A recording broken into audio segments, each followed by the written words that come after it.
अच्छा, पहले solve example में आओ। एक क्वेश्चन आपके बुक में दिया हुआ है, सॉलिबिलिटी प्रोडक्ट का क्वेश्चन है calculate the solubility of A2X3। मिला क्या? देखो जल्दी से। हाँ, यही है, page number 6.26 solve example 6.26। Solve example देखेंगे पहले 6.26। देख रहे हैं?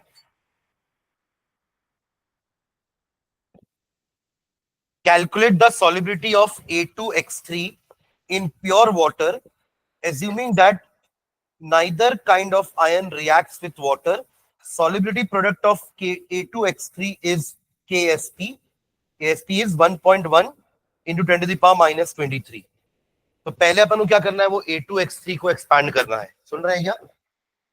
A2X3 जब डिसॉल्व होगा तो कैसे आयंस निकलेंगे इसके? A3 positive 2 plus X2 negative 3। ऐसे ही होगा इसका डिसोसिएशन आयंस की फॉर्म में। अगर इसकी सॉलिबिलिटी X है तो टूटने के बाद ये 2X बनेगा और ये 3X बनेगा, करेक्ट। और जब इसका अपन निकालेंगे KSP, तो KSP क्या हो जाएगा? What will be KSP? 2X का स्क्वायर, ये ना 2 इंटू 3X का क्यूब। क्लियर है? और KSP आपको दिया हुआ है। KSP आपको क्या दिया हुआ है? कितना वैल्यू दिया KSP का? 1 पॉइंट, कहां है वैल्यू? हाँ, 1.1 into 10 to the power minus 23। और ये ओवरऑल कितना हो जाएगा? 2 का स्क्वायर हो जाएगा 4 इंटू 3 का क्यूब हो जाएगा 27 into x to the power 5 होगा ये। अपन को एक्स ही तो निकालना है। क्या निकालना है? सॉलिबिलिटी ऑफ द सॉल्ट, जो अपन एक्स माने हैं। और अगर ये एक्स मोल डिसॉल्व होता है तो ये 2x मोल बनेगा और ये 3x मोल बनता है। इक्वेशन समझ में आ रहा है ना कि हर एक सॉल्ट के डिसोसिएशन से A2 A3 पॉजिटिव 2 बन रहे हैं और X2 नेगेटिव 3 बन रहे हैं। क्लियर है ये? तो इसलिए अपन को x निकालना है, यानी कि सॉलिबिलिटी ऑफ दैट सॉल्ट। समझ रहे हैं क्या? कैसे निकाला? देखो उसमें x कुछ लिखा है क्या x निकालने के लिए?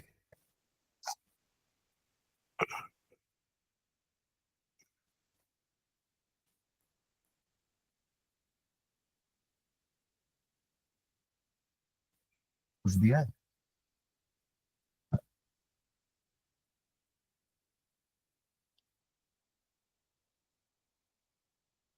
इसको अगर अपन नीचे डिवाइड करते तो x to the power 5 is equals to 1.1 into 10 to the power minus 23 divided by, ये कितना आएगा? 428 का 8 कैरी टू 108, ऐसा आएगा। तो आप इसको ऐसे लिख सकते हो, देखो x is equals to 1.1 into 10 to the power minus 23 upon 108 to the power 1/5। भेजेंगे ना तो 1/5 हो जाएगा। ठीक है। और अब इसको सॉल्व करने के लिए आप क्या लोगे? दोनों साइड में लॉग। क्या लोगे? दोनों साइड लॉग। तो log of x is equals to, ये सब सॉल्यूशन नहीं दिया होगा ना बुक में।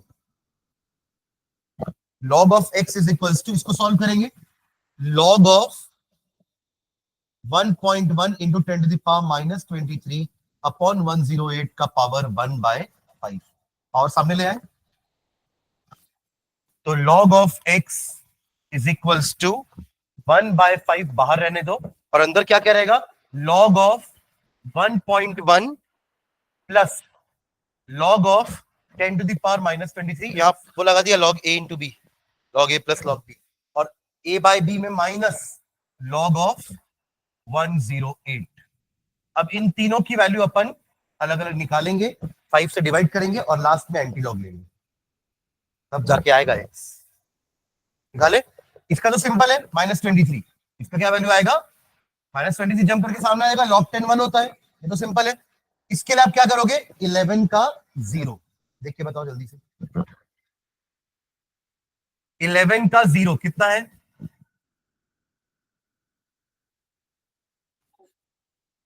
0 4 0.0414 यानी कि 0.0414, ठीक है। -23 माइनस लॉग 108, ये तो अपने फॉर्मेट में नहीं है ना, फॉर्मेट में कैसे कन्वर्ट करेंगे, लॉग ऑफ 1.08 इंटू 10⁻², जो कि क्या हो जाएगा, +2 लिख दो डायरेक्ट, क्या बोलते हो, समझ में आया क्या?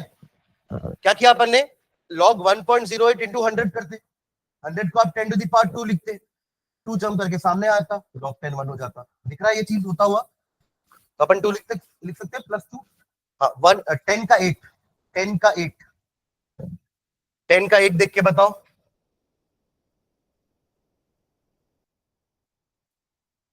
क्या, 0.334, और यहाँ पे पॉइंट लग जाएगा, ठीक है, +2। चलो ये सॉल्व करके बताओ कितना आ रहा है टोटल।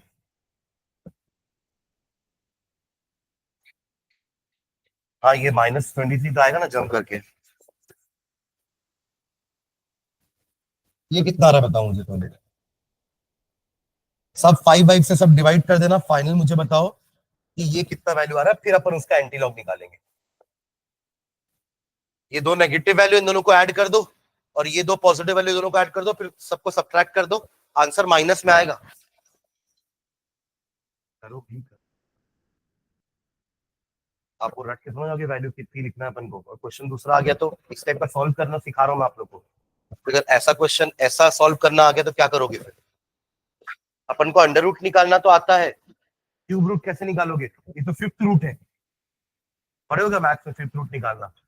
अंडर रूट का तो आपने वो मेथड पढ़ा है कि लॉन्ग डिवीजन मेथड से अपन अंडर रूट निकाल सकते हैं, अंडर रूट 2 की निकालते हैं ना आप लोग, 1.414, ऐसे सॉल्व करके 2.0000000 ऐड करके फिर एक एक पेयर लेकर के डिवाइड करते हो, तो वो आपने अंडर रूट 2 का मेथड किया है। अंडर रूट 3 का ऐसा कोई मेथड नहीं, अपन लॉग लेके ही सॉल्व कर सकते हैं क्वेश्चन को। ये कितना आ रहा है मुझे बताओ पूरा सॉल्व करके, डिवाइड बाय 4 5 करके, हाँ, 5 से डिवाइड भी तो करना है ना, करना, फिर फाइनल लास्ट में करेंगे जो करना होगा, पॉइंट के बाद एटलीस्ट 3 4 डिजिट लेना।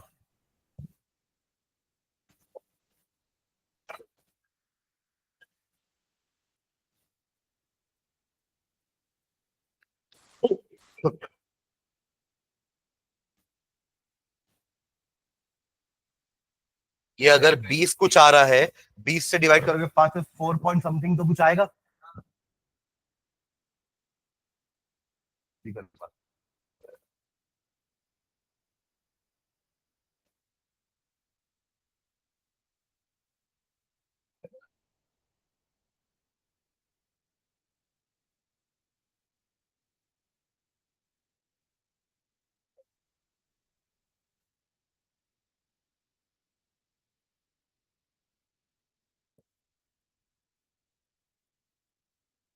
4.1984,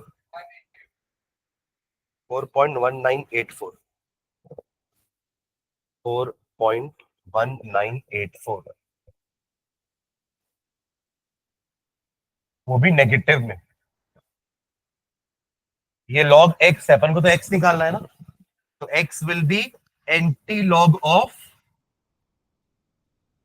-4.1984, जो माइनस नंबर का तो एंटी लॉग होता नहीं है टेबल में, तो आप इसमें क्या करोगे, +-5, ये अपन लास्ट क्लास में इस टाइप का क्वेश्चन, नेगेटिव का एंटी लॉग निकालना, तो माइनस क्या करेंगे, +-5, -4.1984 +5 -5, +5, और इसको सॉल्व करो और वो टेबल से वैल्यू निकालेंगे, 10⁻⁻5 अलग रहेगा, ये कितना आएगा,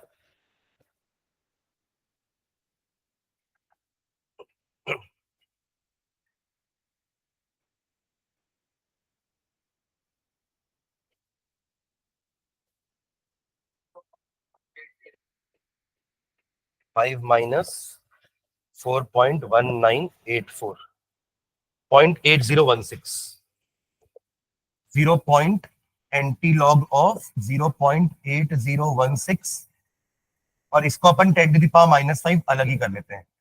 0.80 का 1 देखो, 0.80 का 1 एंटी लॉग में, 0.80 का 1 कितना आ रहा है, अभी तक मीन डिफरेंस यूज नहीं करे थे अपन, पर अब यूज करेंगे। 0.80 का पहले 1 देखो, और फिर आखिरी में जो कॉलम है ना उसका 6 देखो कितना आ रहा है। पहले 0.80 का 1 बताइए। 6, 3, 2, 4। और उसी का 6th कॉलम देखो, 6th कॉलम आगे मीन डिफरेंस में। इसमें 1 2 एक सिंगल डिजिट लिखा होगा। 9 सबको दिख रहा है 9। तो 9 + 4 13 का 3 कैरी 1 3 3 6। तो 6.333 इंटू 10⁻⁻5। ये आंसर होना चाहिए। क्या दिया आंसर? 6.33 या फिर 1 दिया है?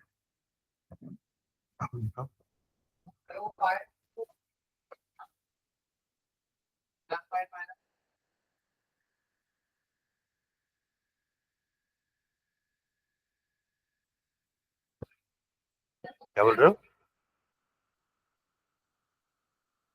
अच्छा, उसने अप्रोक्सीमेट ले लिया पूरा। 108 को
हाँ, 1.1 को डिवाइड किया 108 से, और वो अप्रोक्सीमेटली 0.001 लिए और उसको 10⁻⁻25 बना दिए। तो अप्रोक्सीमेशन ले लिए वहीं पे।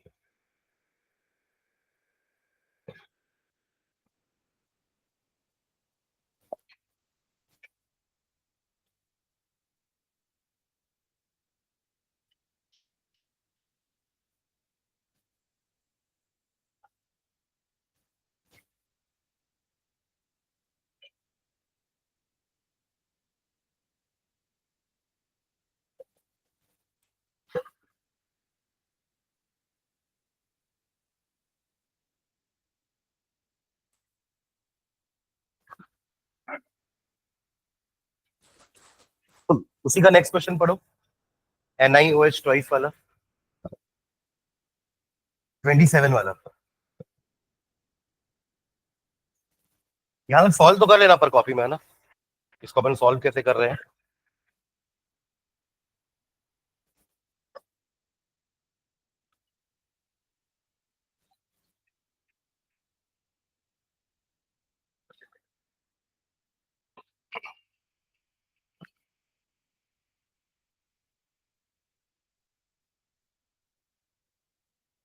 अगला क्वेश्चन है, calculate the molar solubility of NiOH twice, ये है ना?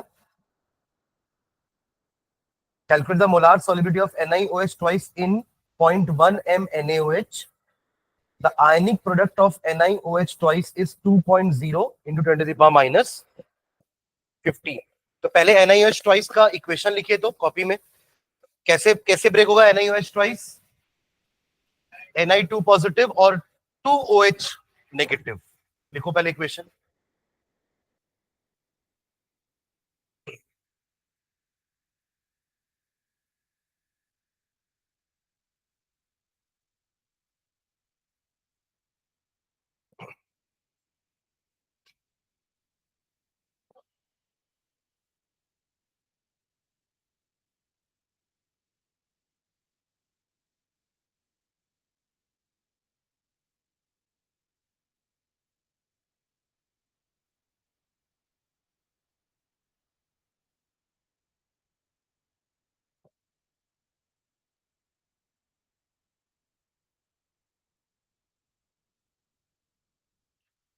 ठीक है,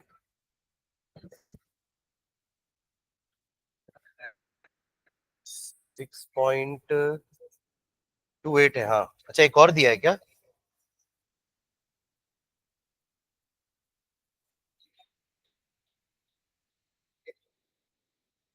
अभी हम 2.8 कर रहे हैं, 2.8 करेंगे। 2.8 मैं, मुझे लगा शायद 2.7 ही है ये।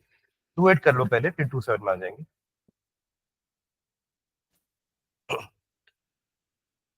ठीक है, NiOH की सॉलिबिलिटी वाटर में नहीं बोल रहा है, NaOH में।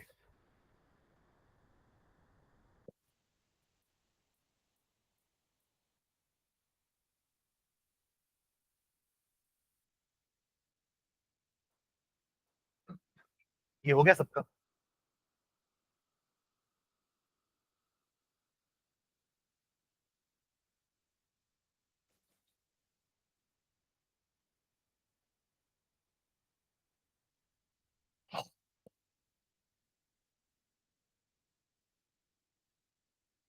ठीक है चलो, तो NiOH ट्वाइस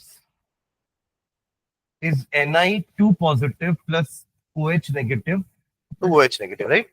यानी कि अगर इसकी सॉलिबिलिटी S है तो ये S होगा और ये 2S होगा। ठीक है, और क्वेश्चन में क्या दिया कि इसकी सॉलिबिलिटी अपन को NaOH में निकालनी है। NaOH तो आपका एक स्ट्रॉन्ग इलेक्ट्रोलाइट है, ये तो अपने आयन से पहले से पूरा का पूरा डिसोसिएटेड होगा, Na positive and OH negative. तो OH नेगेटिव यहां से भी आ रहा है और OH नेगेटिव यहां से भी आ रहा है। तो अगर ये एक है तो दोनों डिसोसिएटेड का क्या मिलेगा, दोनों को एक एक मिलेगा। पर अपने पास NaOH का क्या दिया हुआ है कंसंट्रेशन, 0.1। अगर ये 0.1 है तो ब्रेक होने के बाद ये 0.1, पहले तो जीरो है इनिशियली, फिर ये पूरा खत्म हो जाएगा, ये दोनों कितने कितने बनेंगे, 0.1 और 0.1। ठीक है, आपके पास टोटल NaOH कितना हो गया, पहले से 2S था और फिर 0.1 और ऐड हो गया। 2S था ना पहले से, वो कहां से था, उसकी सॉलिबिलिटी है वो, किसकी, NiOH ट्वाइस की। और ऑलरेडी NaOH में भी OH नेगेटिव है आपके पास, तो टोटल OH नेगेटिव कितना हो गया, total OH negative will be equal to 2S plus 0.1। देखो आपको दिख रहा होगा सॉल्यूशन में, है ना, जिसमें ये 2S की वैल्यू बहुत कम है क्योंकि ये स्पायरिंगली सॉल्युबल सॉल्ट है, सॉलिबिलिटी बहुत कम होगी, तो आप इसको अप्रोक्सीमेटली इक्वल टू 0.1 ले सकते हैं। दिख रहा है, ऐसा लिखा हुआ है वहां पर। और आपको क्वेश्चन में और क्या दिया हुआ है, NiOH ट्वाइस का वो दिया ना, KSP solubility product, ionic product, कितना दिया हुआ है, 2 × 10⁻⁻15। तो बस इसको इक्वेट कर दो, तो S, ये तो S है ना टोटल, S इंटू इसका तो अपन ने कैलकुलेट करके 0.1 ले लिया है, 0.1 का स्क्वायर इज इक्वल्स टू जो वैल्यू दी है, कितनी वैल्यू दी है, 2.0 × 10⁻⁻15। देखिए KSP क्या होता है, KSP इज Ni2 पॉजिटिव का कंसंट्रेशन इंटू OH नेगेटिव की कंसंट्रेशन का स्क्वायर, वही अपन ने पुट कर दिया। Ni2 पॉजिटिव क्या है, S, OH नेगेटिव कितना है, 2S प्लस 0.1, जिसको अप्रोक्सीमेटली 0.1 लिख दिए। तो यहां से आपका क्या आ जाएगा, S आ जाएगा, निकाल लीजिए सॉलिबिलिटी। KSP का वैल्यू पुट कर देंगे यहाँ पे, बस इसको डिवाइड कर दो, S का वैल्यू आ जाएगा, इसमें ज्यादा कैलकुलेशन नहीं है। तो ये एक्चुअली इंपॉर्टेंट पॉइंट था, उस टॉपिक का हेडिंग पढ़ो ना, क्या है, common ion effect on solubility of ionic states, यानी कि यहाँ पे NaOH में सॉल्युबल हो रहा है ना, NaOH के भी OH नेगेटिव ऐड हो जाएंगे, इसलिए अपन ने यहाँ पे OH नेगेटिव ऐड किए दोनों को। कॉमन आयन, कॉमन आयन क्या है पे, OH नेगेटिव।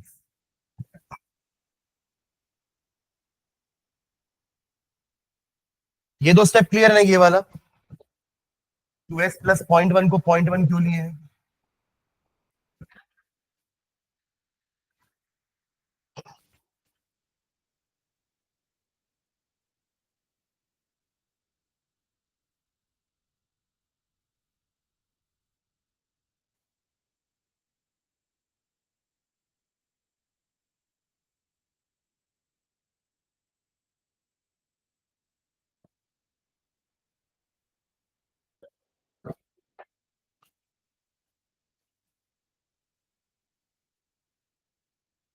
27 वाला देखिए।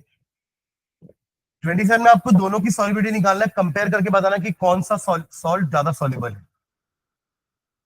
जो काम अपने अपन ने 26 में एक सॉल्ट क्लिक किया है ना, यहाँ पे दोनों क्लिक करना है। बढ़ाओ उसको आगे। एक सॉल्ट है हमारे पास, क्या है, NiOH का होल ट्वाइस, और दूसरा सॉल्ट है AgCN। पहले दोनों को डिसोसिएट करा रहे हैं, Ni2 positive and 2OH negative, यहाँ पे Ag positive and Cn negative. मान लेते हैं इसकी सॉल्युबिलिटी S1 है, इसकी सॉल्युबिलिटी S2, करेक्ट। तो जब अगर इसकी सॉल्युबिलिटी S1 है तो ये कितने निकलेंगे, ये S1 और ये 2S1 और ये S2 एंड ये भी S2। ठीक है, ये है ना, ठीक है।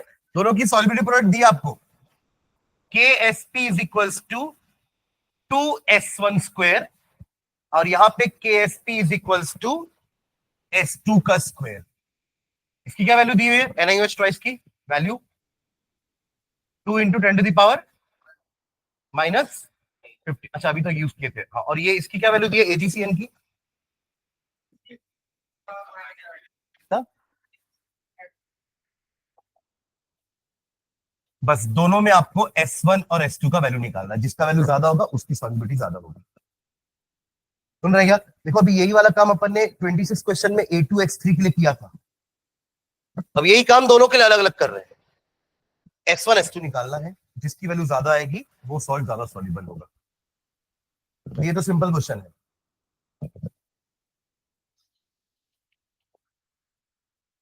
बस ना ये इक्वेशन हमको समझ में आना चाहिए कि यहाँ पे S1 है, यहाँ पे 2S1 क्यों है, और यहाँ पे दोनों में S2 S2 क्यों है। क्योंकि जब ये ब्रेक होगा तो ये एक बन रहा है और ये दो बन रहा है। तो अगर इसकी सॉल्युबिलिटी S है, देखो जितना सॉल्युबिलिटी होगी ना उतने ही आयंस क्रिएट करेगा। जैसे NaCl का अगर एक एक मॉलिक्यूल डिसॉल्व होता है तो एक Na पॉजिटिव और एक Cl नेगेटिव बनेगा। अगर दो मॉलिक्यूल डिसॉल्व होंगे तो दो Na पॉजिटिव और दो Cl नेगेटिव बनेंगे। इन द सेम वे अगर ये S1 मॉलिक्यूल डिसॉल्व हो रहा है तो S1 और 2S1 बनेगा। इक्वेशन के हिसाब से अगर एक टूटता है तो दोनों एक एक ही बनेंगे, और इसी को तो सॉल्युबिलिटी प्रोडक्ट बोलते हैं, KSP। दोनों को मल्टीप्लाई कर दो, ठीक है, निकालो S1 S2। यहाँ तो स्क्वायर ही है,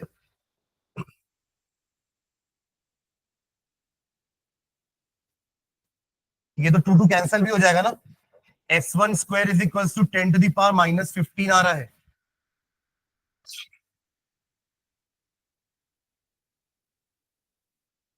इसको कैसे कर सकते हो, आप S1 निकालोगे तो अंडर रूट में 10⁻⁻15 है ना, तो आप एक काम कर सकते हो कि इसको 0.1 अंडर रूट करके 10⁻⁻7 बाहर ले लो।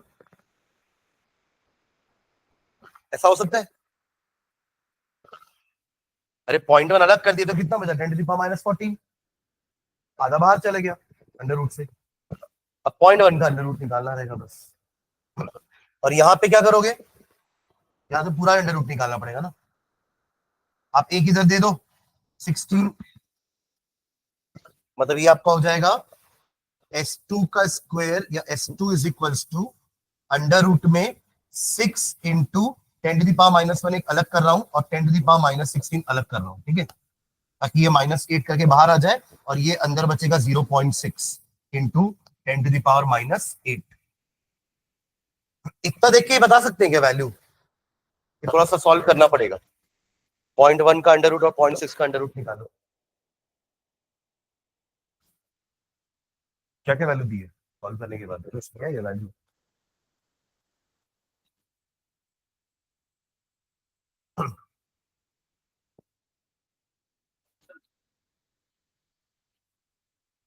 ओके, और वो एस माइनस ये दिया है 0.58 इंटू 10⁻⁻4 बोल रहे हो ना इसी का वैल्यू। और अरे वो वहां S1 S2 अलग तो नहीं है ना, ये देख लेना बस। हमने NiOH ट्वाइस का लिया है ना, यही तो आएगा NiOH ट्वाइस के लिए।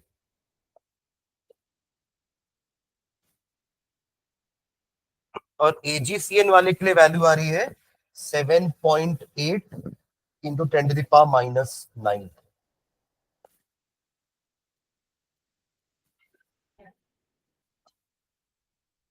हाँ नहीं, S1 S2 चलेगा, वो तो वेरिएबल है, बट वैल्यूज देख लो किसकी क्या वैल्यू आ रही है।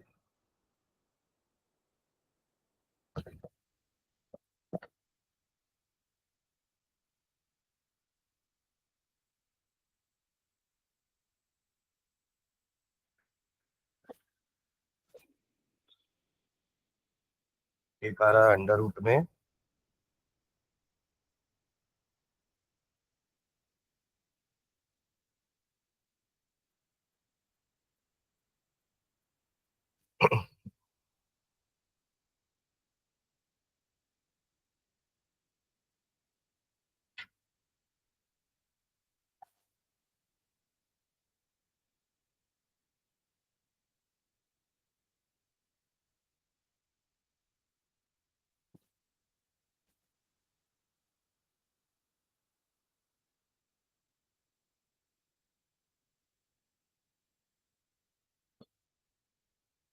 NiOH ट्वाइस मोड सॉल्युबल है ना।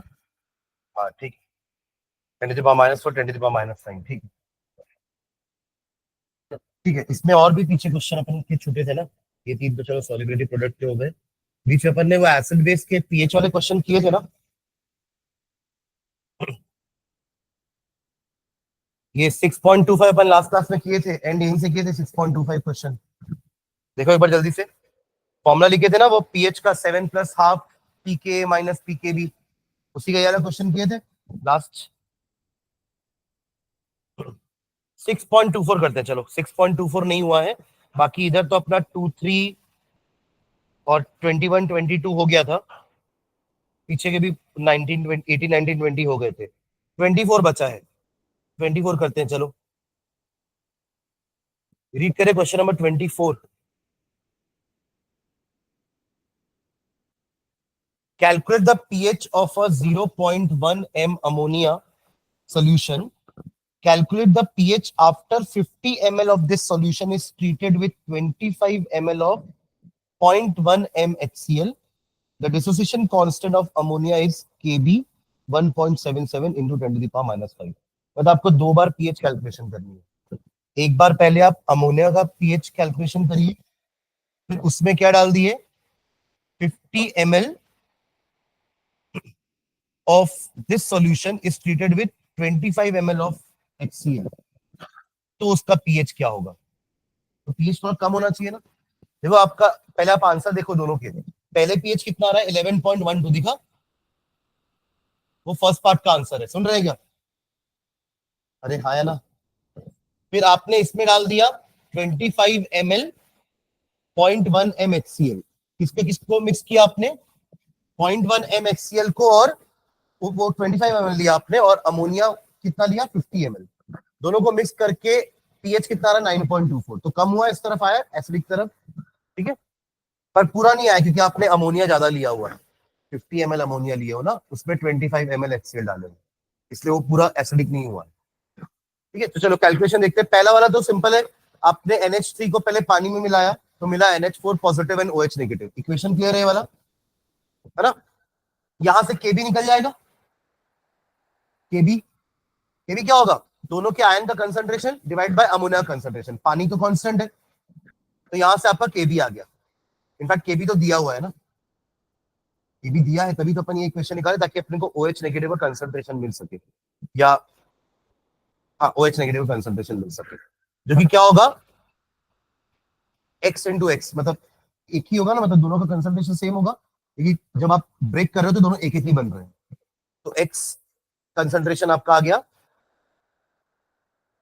X square upon 0.10 is equals to 1. वो इक्वेशन समझ में आया कैसे आया, x square upon 0.10 is equals to 1.77, समझे क्या कैसे आया। देखो NH3 ammonia plus H2O gives you NH4 positive plus OH negative, तो Kb कैसे लिखोगे, concentration of NH4 positive into concentration of OH negative, जो कि बराबर होगी दोनों की कंसंट्रेशन, क्योंकि एक टूटने पर दोनों एक एक ही बन रहे हैं, डिवाइडेड बाय अमोनिया का कंसंट्रेशन, समझ रहे। ये वैल्यू दी है, क्या है ये वैल्यू 1.77 इंटू 10⁻⁵, और ये दोनों को अपन ने एक्स एक्स मान लिया है, तो ये एक्स स्क्वायर हो जाएगा, और ये क्या दिया है अमोनिया कंसंट्रेशन 1, 0.1। तो यहां से आपका x आ जाएगा। x आया मतलब OH नेगेटिव का कंसंट्रेशन आ गया है, तो इससे आप POH निकाल सकते हो और फिर 14 से माइनस करके pH निकाल सकते हो। या फिर ऐसा भी कर सकते हो, OH नेगेटिव का कंसंट्रेशन आ गया ना, तो H पॉजिटिव और OH negative concentration equal to कितना होता है, KW। तो यहां से H पॉजिटिव का कंसंट्रेशन निकाल लो और फिर pH आ जाएगा। मतलब अल्टीमेटली आपको pH तो निकालना पड़ेगा minus log of H positive ion करके। या तो ऐसे डायरेक्टली निकालो, या पहले जो OH आ रहा है ना उससे पहले आप POH निकालो, फिर उसमें से 14 माइनस कर देना, तो pH आ जाएगा। तो वही किया हुआ है। देखो यहाँ क्या निकाला पहले, OH नेगेटिव तक समझ में आ गया, अगले अगले कॉलम का फर्स्ट स्टेप समझ में आ गया सबको? अरे हाँ ना। हाँ। फिर H पॉजिटिव निकाले, देखो वही KW यूज करके, ये वाला equation, H positive into OH negative is equal to KW 10 to the power minus 14। दिख रहा है? तो यहाँ से H पॉजिटिव आ गया और फिर pH निकाल दिया। तो उसने यहाँ ये वाला मेथड यूज किया है, ये वाला। और आप ये भी कर सकते थे, क्योंकि आपके पास OH नेगेटिव तो है ना, तो आप OH नेगेटिव से पहले POH निकाल लो minus log of OH negative करके, और जो भी वैल्यू आएगी उसमें 14 माइनस कर देना POH को, तो आपका pH आ जाएगा। ये एक तरीका होता है करने का। और दूसरा तरीका ये वाला, कि आपके पास जो OH नेगेटिव कंसंट्रेशन आया है उससे KW का इक्वेशन क्या बनता है, 10 टू द पावर माइनस 14 से डिवाइड करो, H पॉजिटिव का वैल्यू आ जाएगा, सीधा pH निकालो। दोनों तरीके से समझ में आ रहा है कि नहीं क्या किए अपन? दोनों में से कोई एक मेथड करेंगे, दोनों नहीं करना है ना। पहले आप POH निकालो फिर pH निकालो 14 से माइनस करके, या OH नेगेटिव कंसंट्रेशन से H पॉजिटिव का कंसंट्रेशन निकालो और डायरेक्ट pH निकाल दो। दोनों का काम वही है। ठीक है, यहां तक क्लियर है? ये फर्स्ट पार्ट हुआ क्वेश्चन का, जिसमें आपको सिर्फ अमोनिया का pH निकालने बोला था, जो कि आ रहा है 11.24। यहां तक ठीक है? अब आगे वाला पार्ट देखते हैं, जिसमें अब आप क्या कर रहे हो कि इसी अमोनिया में, इसी कंसंट्रेशन वाले अमोनिया में 50 ml अमोनिया में आप 25 ml HCl मिक्स कर रहे हो। मिक्स करने के बाद अब क्या कंसंट्रेशन होने वाली है H पॉजिटिव की, और उसके हिसाब से pH का वैल्यू निकालेंगे। ठीक है, तो चलो ज्यादा क्लियर है? वो पैराग्राफ पढ़ना चालू करें एक बार। अरे हाँ है ना। Now on addition of 25 ml of 0.1 m HCl solution, 25 ml of 0.1 m HCl solution का मतलब क्या हुआ, 2.5 मिलीमोल। ये कैसे निकाले 2.5 मिलीमोल, दोनों को डिवाइड करके ना। मोलारिटी क्या होती है, molarity is number of moles of solute upon volume of solution in litre. मैं 2.5 मिलीमोल कैसे है समझा रहा हूं, ध्यान देना। मोलारिटी होती है number of moles of solute upon volume of solution in litres. Correct? Molarity कितनी दी हुई है, 0.1, और वॉल्यूम कितना है 25 ml। 25 ml दिया हुआ है ना, तो आपने इन दोनों को क्या कर दिया है, मल्टीप्लाई करके नंबर ऑफ मोल निकाले, 0.25 मिलीमोल, सॉरी 2.5 मिलीमोल, 2.5 ही तो है ना उसका। और मिलीमोल, क्यों मिलीमोल, क्योंकि ये मिलीलीटर, लीटर नहीं, ये क्या है, मिली लीटर। तो आंसर भी मिलीमोल आ रहा है। मिलीमोल मतलब बहुत कम हो गया ना, 10 टू द पावर माइनस 3 मोल। तो इसको मल्टीप्लाई करके ही n का वैल्यू कितना आया, 2.5 मिलीमोल। ये समझ में आया सबको? हाँ, डायरेक्टली लिख दिया ना कि इतना 0.1 m solution of 25 ml HCl का मीनिंग यही होता है, 2.5 मिलीमोल ऑफ HCl। क्लियर है स्टेप? ठीक है। और मिला किस में रहे हैं, 50 ml of 0.1 m ammonia solution. तो इसको भी मिलीमोल में कन्वर्ट कर सकते हैं। कैसे करोगे? Again molarity is equals to number of moles upon volume. तो कितना इसका मोलैरिटी, इसका भी 0.1 है क्या, और ये 50 है, तो 5 मिलीमोल आएगा ये। अरे समझ में आ रहा है कि नहीं क्या लिखे हैं वहां पर? ठीक है, 5 मिलीमोल मतलब आपने 2.5 मिलीमोल ऑफ HCl मिक्स किया 5 मिलीमोल ऑफ अमोनिया के साथ। ठीक है, तो 2.5 millimole of ammonia molecules are neutralised. आधा ही है ना, आपने उधर 5 मिलीमोल लिया अमोनिया को, पर HCl को 2.5 मिलीमोल ही लिया, और एक HCl एक अमोनिया को ही न्यूट्रलाइज कर पाएगा, एक मॉलिक्यूल को ही न्यूट्रलाइज कर पाएगा। आप रिएक्शन देख लो, NH3 plus HCl is NH4Cl। एक मॉलिक्यूल एक ही को कर पा रहा है ना बैलेंस इक्वेशन के हिसाब से। तो अगर ये 2.5 मिलीमोल था तो ये इसके 2.5 मिलीमोल को ही कर पाएगा। 2.5 मिलीमोल अभी भी बचा है, कौन? अमोनिया। इससे तो ओवरऑल अभी भी पीएच बेसिक ही आ रहा है, 9 पॉइंट समथिंग आ रहा है ना फाइनल आंसर। इसका कारण यही है कि HCl की क्वांटिटी हमने कम ली है। आपने HCl अगर ज्यादा लिया होता ना तो HCl पूरे के पूरे अमोनिया को पहले न्यूट्रलाइज करता और अल्टीमेटली थोड़ा सा HCl बच जाता जो आपके सॉल्यूशन को एसिडिक बना रहा होता। हाँ मतलब लिमिटिंग बोल सकते हैं, पर यहाँ पे अपन वो नहीं बात कर रहे हैं, है ना, हम पीएच कैलकुलेशन करने वाले हैं। ठीक है, आगे बढ़े। तो 2.5 millimole of ammonia molecules are neutralized. The resulting solution, the resulting 75 ml है ना, 50 ml वो, 25 ml वो, resulting कितना है? 75 ml है। The resulting 75 ml solution contains the remaining unneutralized 2.5 millimole, correct? क्योंकि 2.5 मिलीमोल तो न्यूट्रलाइज हो चुका है 2.5 मिलीमोल HCl के साथ। अनन्यूट्रलाइज्ड 2.5 मिलीमोल बचा है अमोनिया मॉलिक्यूल, और 2.5 मिलीमोल NH4 पॉजिटिव बना है। ये बना है ना, ये तो 2.5 ही बना ना, ठीक है। नीचे रिएक्शन भी लिखा है, आप देख लो। 2.5 मिलीमोल पहले 0 0 थे, इक्विलिब्रियम में 2.5 एक दूसरे को न्यूट्रलाइज कर दिए, तो 2.5 ये बन गए, ये 2.5 और ये 2.5। ये भी तो अपने आयन में ब्रेक होगा ना। NH4 positive 2.5 millimole, Cl negative 2.5 millimole. यहाँ तक क्लियर है? आगे बढ़े। Now, the resulting 75 ml of solution contains 2.5 millimole of ammonium ion, correct? 2.5 millimole होगा ammonium ion, and 2.5 millimole of unneutralized ammonia molecule। दोनों बराबर है, अमोनियम आयन जितना है उतना ही आपके अमोनिया मॉलिक्यूल भी है जो अनन्यूट्रलाइज रह गए थे। Thus, this NH3 exists in following equilibrium। अभी देखो इसको मोलारिटी में कन्वर्ट कर लिया ना, जो मिलीमोल था ना उसको किसमें कन्वर्ट कर दिया? मोलारिटी में। 0.033 मोलारिटी, 0.0033 मोलारिटी। नीचे NH4OH ब्रेक होगा NH4 positive and OH negative में, जिसमें कि अगर ये तो वीक फेस है ना NH4OH, मान लेते हैं Y मॉलिक्यूल डिसोसिएट हो रहा है तो बचे कितने? 0.033 माइनस Y, और बने कितने? Y। तो ये आपका OH नेगेटिव कितना बना है? Y। ज्यादा क्लियर है वो equation?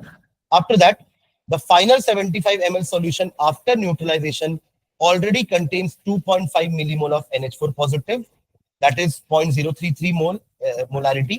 Thus total concentration of NH4 positive is given as 0.033 plus y तो अभी बना ना, और पहले से 0.033 है तो दोनों को ऐड कर दिए।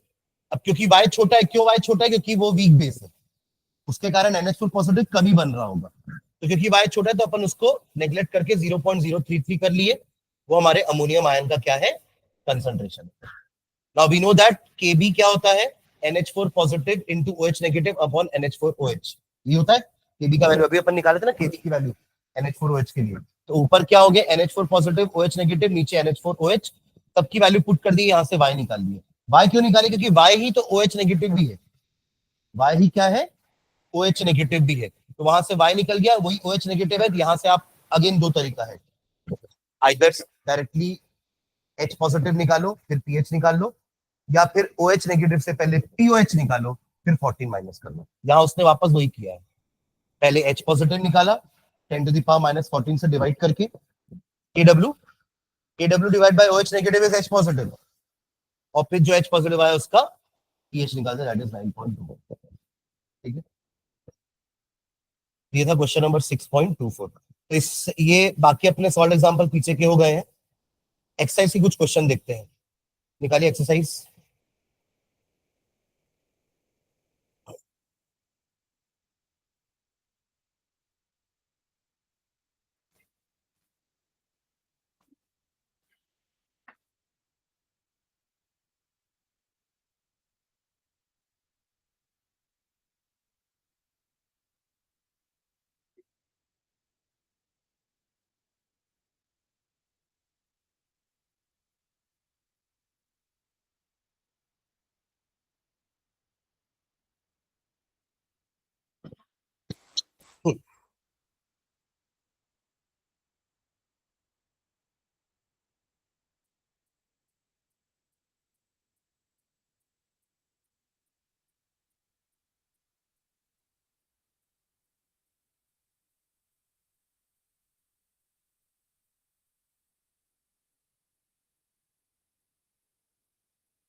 क्वेश्चन नंबर 2 देखो, क्वेश्चन नंबर 2। हाँ 6.2 अनसॉल्व्ड में ना। What is KC for the following reaction in state of equilibrium? बातें नहीं। What is KC for the following reaction in state of equilibrium? Equation है आपका 2SO2 plus O2 gives 2SO3, और SO2 O2 और SO3 का आपको concentration भी दे दिया है ना। सिंपल, आपको बस केसी का इक्वेशन लिखना है, सबकी वैल्यूज पुट करनी है। जल्दी करो कॉपी में, जल्दी। एक लाइन का क्वेश्चन है। एक भी कोई सॉलिड और लिक्विड तो नहीं है, प्योर सॉलिड प्योर लिक्विड सब गैसियस है ना। सबका कंसंट्रेशन आएगा, किसी को भी कंसंट्रेशन कांस्टेंट नहीं लेंगे। वो प्योर सॉलिड होता है या प्योर लिक्विड होता है तो अपन कंसंट्रेशन को 1 ले लेते हैं। इक्वेशन लिख लो पहले और उसका केसी लिख लो।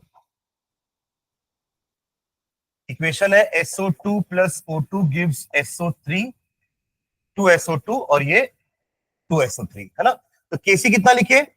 SO3 के कंसंट्रेशन का स्क्वायर अपॉन SO2 के कंसंट्रेशन का स्क्वायर इनटू O2 का कंसंट्रेशन। सबकी वैल्यू दी है, बस पुट करना है।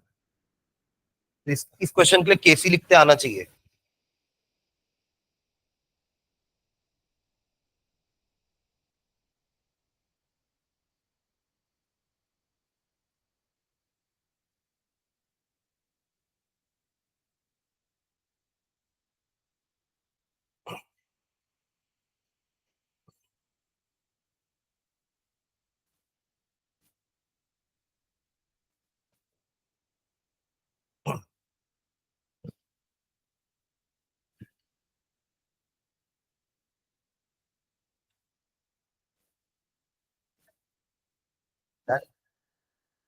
सारा answer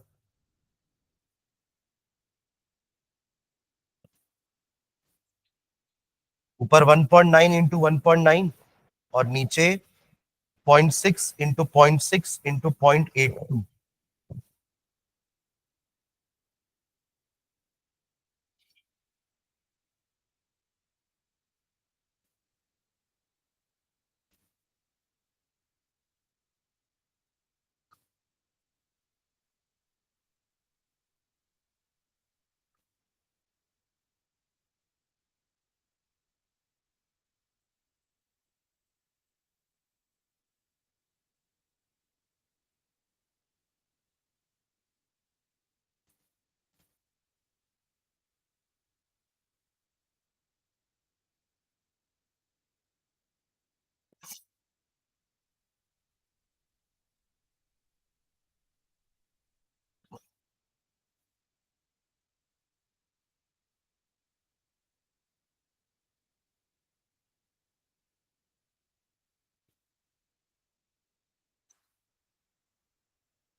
final answer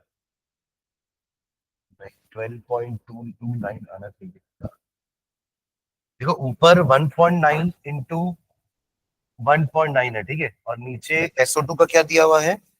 0.6 into 0.6 into 0.82। इन सबके पॉइंट्स तो कट जाएंगे। 19 का स्क्वायर पता है कितना होता है?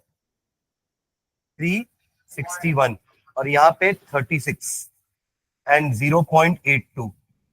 ये अप्रोक्सीमेटली 10 लिख सकते हो आप। अरे 36 और ये लिख सकते हो। आप इसको अप्रोक्सीमेटली 10 लिख दोगे तो एक्चुअली बस आपको 1000/82 करना है।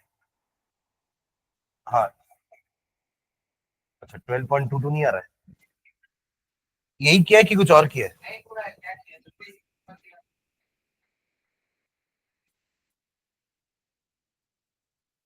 ठीक है, अगर क्या आंसर एग्जैक्ट निकालोगे तो 12.229 आ रहा है, 12.229।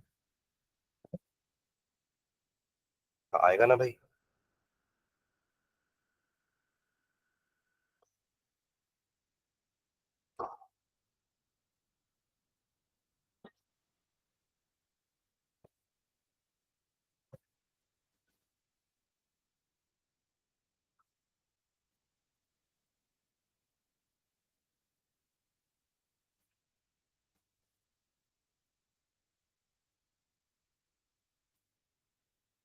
थ्री सिक्सटी वन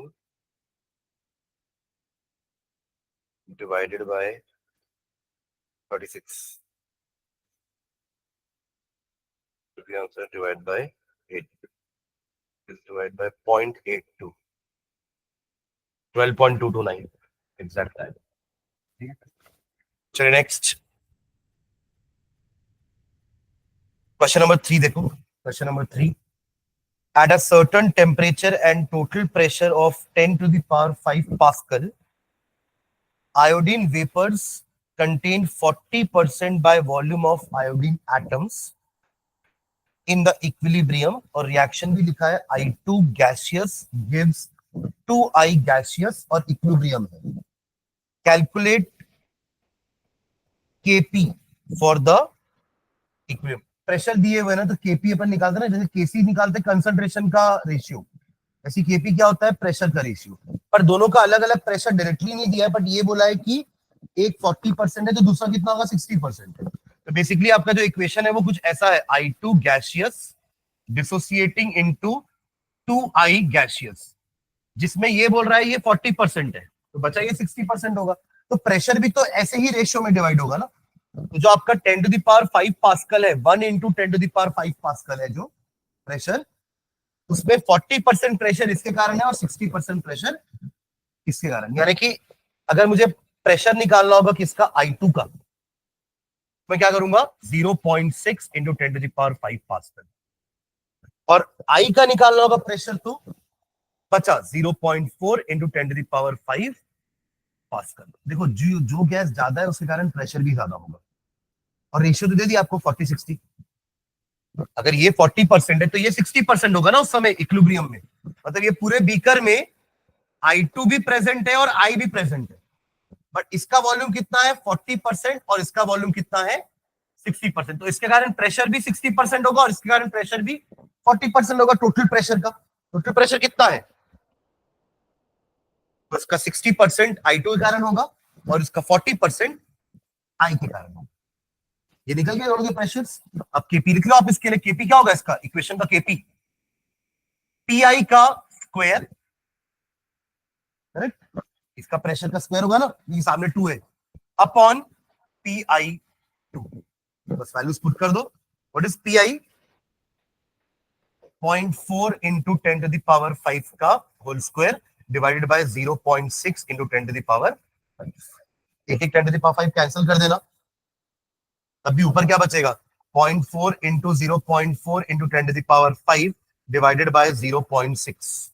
ये पॉइंट कैंसिल कर देंगे, ये आपका 2/3 हो जाएगा, और ये हो जाएगा 0.8 by 3 which is into 10 to the power 5, कितना हो जाएगा, 0.226 या 27 ले लो, 0.266 चलता ही रहेगा ना एक्चुअली।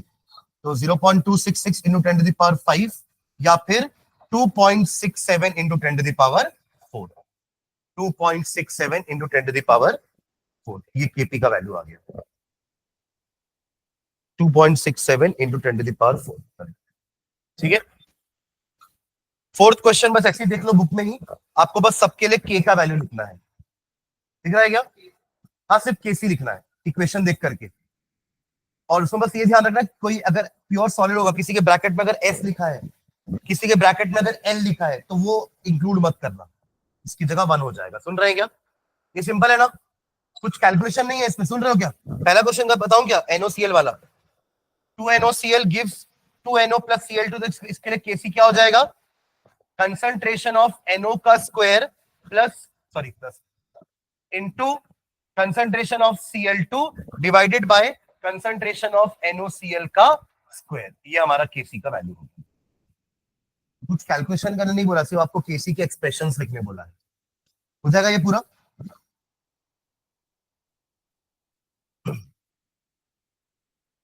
और अगला वाला भी देखो जल्दी से, क्वेश्चन नंबर 5।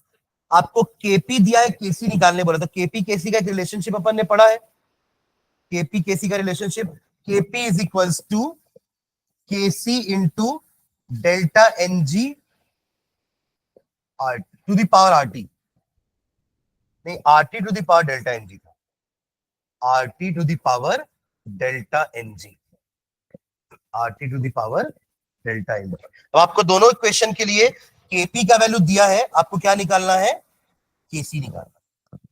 और डेल, बस मेरे को डेल एन बता दो क्या होगा दोनों इक्वेशन का, डेल एन।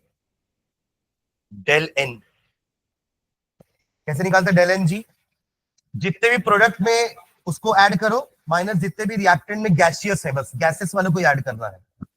तो 2 + 1 3 -2, पहले वाले के लिए डेल एन क्या आएगा 1। फॉलो कर रहे हैं क्या, कोई डाउट है तो पूछिए अभी। डेल एन जी कैसे निकाल रहे हैं आपको बता रहा हूं ना। फर्स्ट क्वेश्चन में इक्वेशन है आपका 2NoCl gives you 2NO + Cl2।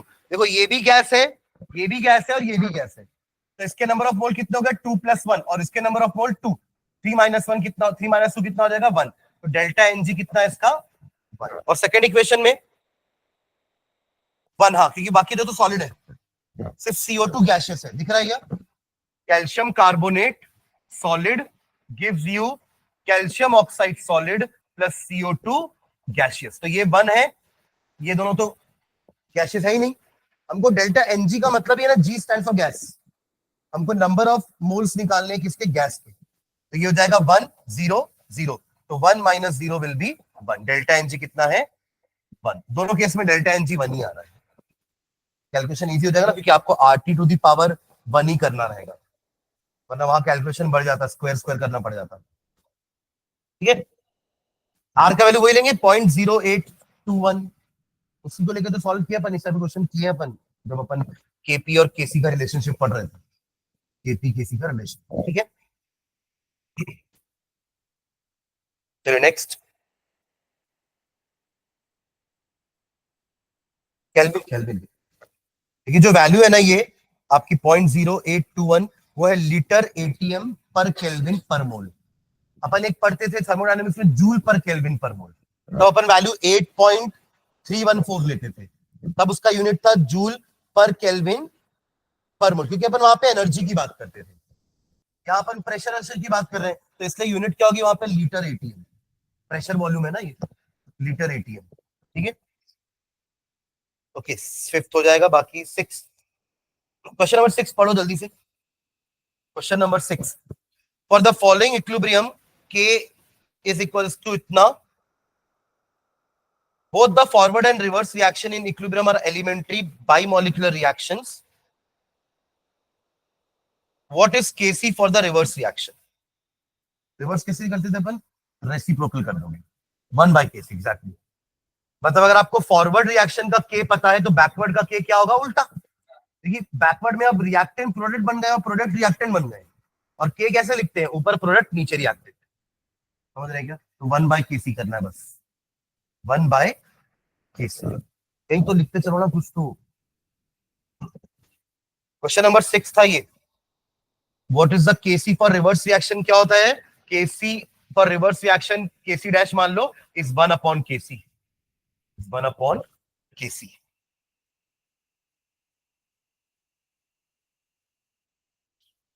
ठीक है,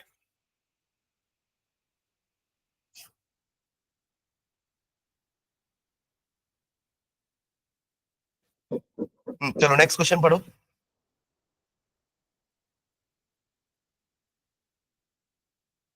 6.7, हाँ।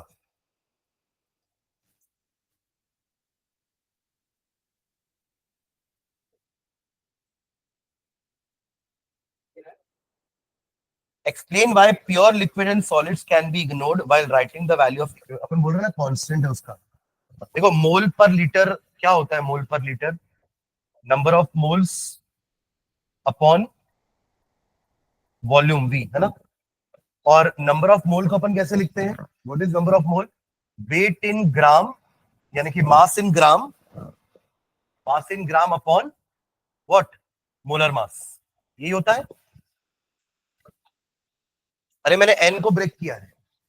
पहले अपन ने मोलारिटी का फॉर्मूला लिखा, number of moles of solute upon volume of solution in litres, correct. फिर अपन ने नंबर ऑफ मोल को ब्रेक किया, मास in gram upon molar mass. ये होता है नंबर ऑफ मोल का formula, mass in gram upon molar mass. जो अपन को पता है कि मोलर मास तो कांस्टेंट होता है किसी का भी, कोई भी सब्सटेंस का मोलर मास कांस्टेंट, जैसे कि अमोनिया, तो मोलर मास कांस्टेंट है उसका हमेशा 17।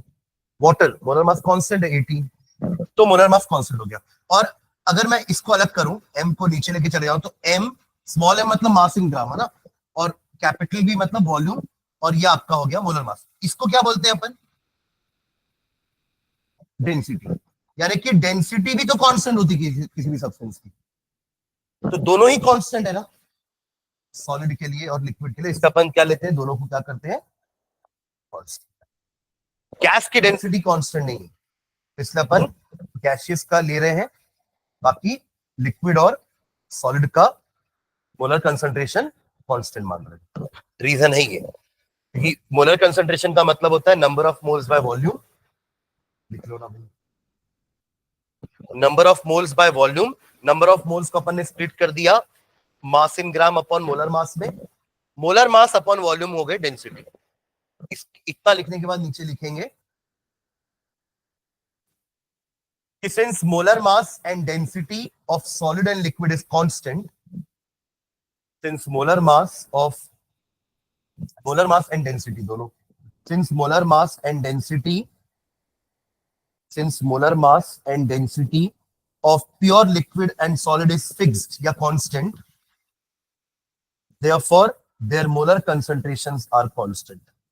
Therefore their molar concentrations are constant. Therefore their molar concentrations are constant. ठीक है, चलिए क्वेश्चन नंबर 8 पढ़िए।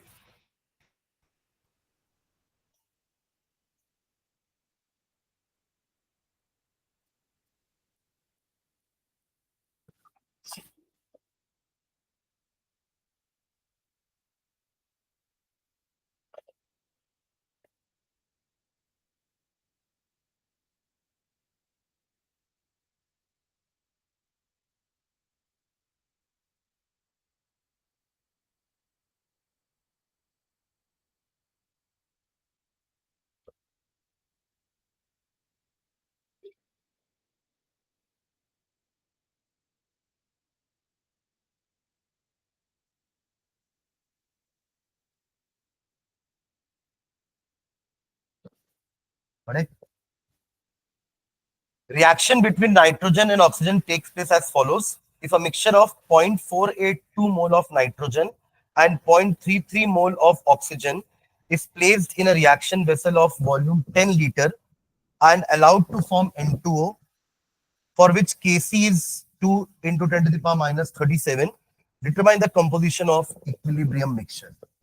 इक्विलिब्रियम में पहुंचने के बाद N2O2 और N2O कितने कितने बनेंगे, इस टाइप के क्वेश्चन हमने किए हैं, बट बस फर्क इतना है कि यहाँ पे मोल में दिया हुआ है, हमको डायरेक्टली मोलारिटी दी रहती। बट ठीक है, मोल दिया है पर वॉल्यूम भी तो दे दिया 10 लीटर, दोनों को डिवाइड करेंगे तो मोलारिटी नहीं आ जाएगी। सुन रहे हैं?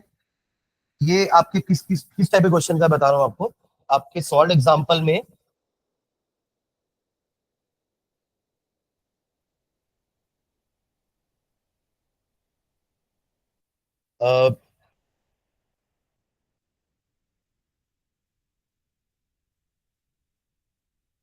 पेज नंबर 183 में आओ, पेज नंबर 183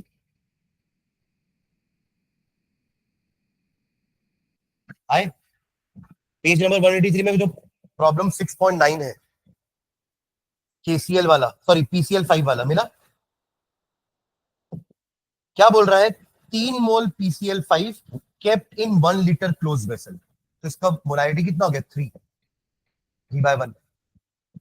कितने लोग फॉलो किए 3/1 क्यों, 3 मोल है और सॉल्यूशन का वॉल्यूम 1 लीटर है, तो 3/1 आया ना, ये आ गया आपका मोलारिटी। यही क्वेश्चन में यहां भी करना है। ठीक है, आगे देखो, इस बार क्वेश्चन इसी में पीसीएल 5 वाले में इसको अपन ने अलाउ किया रिएक्ट करने के लिए, तो क्या क्या बना, PCl3 एंड Cl2।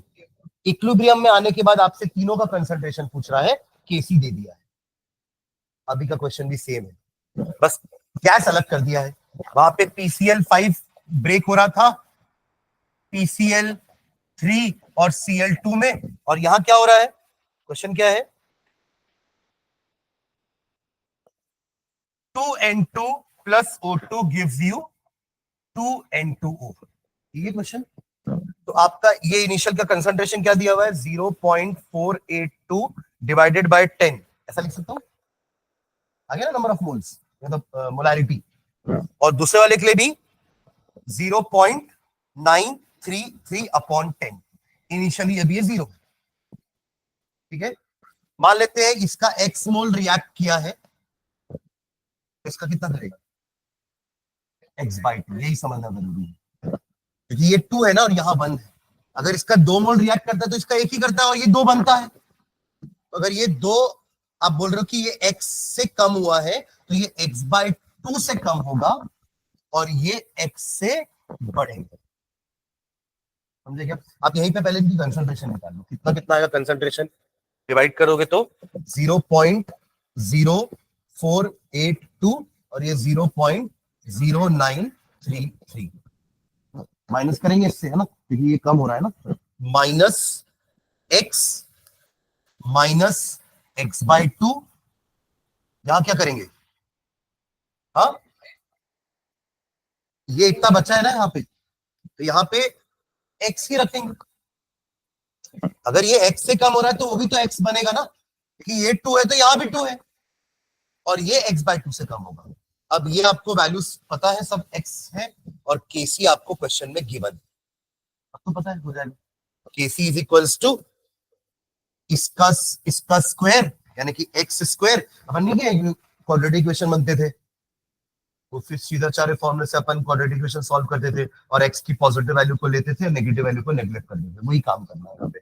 ये हो जाएगा आपका एक्स स्क्वायर और नीचे इन दोनों का स्क्वायर, तो इन दोनों का स्क्वायर नहीं, ये एज इट इज रहेगा, इसका स्क्वायर होगा, सॉल्व करके अपन को एक्स की वैल्यू निकालना, समझ रहे क्या। तो इतना लिख लो, उसको सॉल्व कर लेना आप लोग, मतलब ये कैलकुलेशन पार्ट, ठीक है। तो ये क्वेश्चन उसके जैसा ही है, और इस टाइप का एक क्वेश्चन आएगा एग्जाम में ना, कि आपको इक्विलिब्रियम में पहुंचने को, हम हर बार बोले कि इक्विलिब्रियम में पहुंचने के बाद कंसंट्रेशन कांस्टेंट हो जाती है, ये क्वेश्चन से अपन निकाल रहे कि कांस्टेंट हो जाती है मान लिए, पर बताओ तो कितनी, तो वैल्यू ऐसे निकाली, ठीक है। तो वहीं पे 2-3 एग्जांपल और है उसी पेज में, आगे पीछे में, जो जो इसी टाइप के क्वेश्चन है सारे।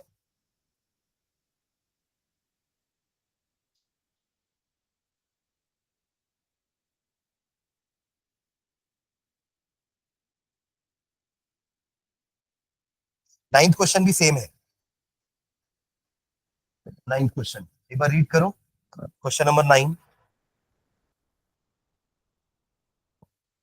2NO plus Br2 gives you 2NOBr, और दोनों का फिर अगेन वही मोल में दिया हुआ है, 0.087 mole of NO and 0.0437 mole of Br2 are mixed in a closed container at constant temperature, और इतना mole of NOBr is obtained at equilibrium, determine the composition of the equilibrium mixture, ठीक है। चलो इसके बाद के अपन नेक्स्ट क्लास में करते हैं, है ना। तो क्वेश्चन नंबर 8 तक हुआ है, एक क्लास और लेते हैं क्योंकि इसमें क्वेश्चन बहुत सारे हैं, है ना, मेरे ख्याल से 60-70 क्वेश्चन है, क्या कितने क्वेश्चन है, हाँ 70, 20-25 तो करेंगे अपन कम से कम, है ना, थोड़ा छोड़ छोड़ के करेंगे अब क्वेश्चन, ठीक है।